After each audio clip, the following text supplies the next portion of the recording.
floor. Magandang hapon po. Kami po ang kabataang artista para sa tunay na kalayaan ng karatula.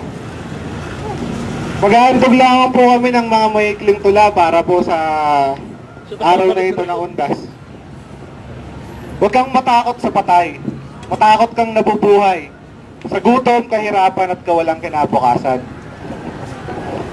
Ang mga susunod na palabas ay nangangailangan ng patnubay, ng kagustuhan, maningil, prinsipyo at galit. Maaaring kayo ay biktima ng korupsyon at kawalang hustisya.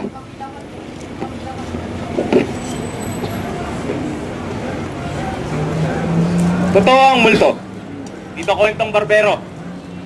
Minsan ka nang nakipagkamay sa kanya nung panahon ng kampanya. Pagkatapos, madalang na rin siyang magpakita. Multo nga! Pawis, buwis, katas ng iyong laman at dugo. Habang bumubuhay sa multo. Yan ang bumubuhay sa multo. At nagpapatawa ang demonyong payaso. Nasa mabuting kapalaran ang kaban ng bayan. Habang ginagapang ng mga nakangiting baboy para bihisan ng bagong pangalan ang korupsyon. Ito ang multong pumapatay, gumugutom at kumakain ng laman. Manda ka na, nagugutom siya. Tubig. Hello.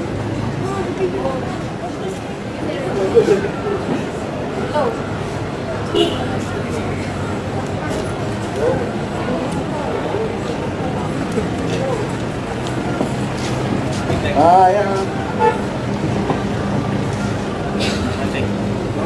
Hello. Ito po mga aking tula. Kilala niyo po si James Balaw. Isa po siyang human rights worker dito sa Caldera. Dinuot po siya noong 2010. Hanggang ngayon hindi pa rin siya nakikita. Ito po mga aking tula. Isa to sa mga katatakutan, tunay na buhay na katatakutan sa Pilipinas na pwede kong maduot nang wala kang alam-alam.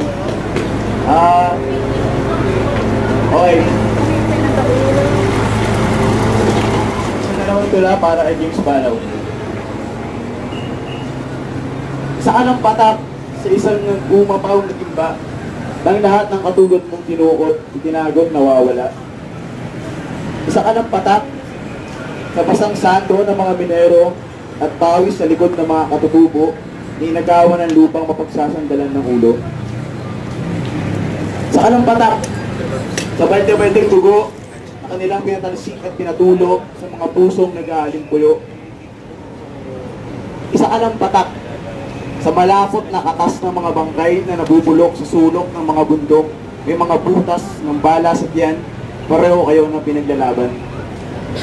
Ngunit kahit isang patak ka lang sa isang tahimik at malawak na lawa, tulad ng isang patak ng ulan ay sasalpok mula sa kaitaasan, pupukawin ang nahihimbing na katubigan, lilikha ng alon gaano kaliit man, nakahampas sa mga patong moog, tudurog sa hambog ng mga bundok, gugunaw sa mundong pinaog at nagpapasibol ng bagong punla.